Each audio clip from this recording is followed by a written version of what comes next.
ഒരു വീട്ടിൽ black magic open ചെയ്യാൻ വേണ്ടിയിട്ട് വന്നു. ബ്ലാക്ക് മാജിക് നശിപ്പിക്കാൻ വേണ്ടിയിട്ട് വന്നതാണ്. ഇപ്പോൾ ഇത്ര ഡീപ്പിലേക്കായിരുന്നു മൂവി കണ്ടിരുന്നത്. ഇത്രയും ഡീപ്പിൽ നിന്നാണ് ഇവിടെ എടുത്തിരിക്കുന്നത്. നിങ്ങൾ ഈ കാണുന്ന ഈ ഒരു റെഡ് കളറ് ബ്ലഡാണ്, ആർത്തവരക്തം എന്ന് പറയും.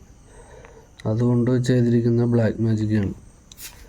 ഇപ്പോൾ നമുക്ക് കർമ്മം ചെയ്തിട്ട് ഇതിൻ്റെ എനർജിയെ നശിപ്പിച്ചുകൊണ്ട് കടലിലേക്ക് ഉപേക്ഷിക്കാനാണ് ഇപ്പോൾ നമ്മൾ ഉദ്ദേശിക്കുന്നത്, നമ്മൾ ചെയ്യാൻ പോകുന്നത്. അപ്പോൾ ആ ഒരു കർമ്മങ്ങളും കാര്യങ്ങളും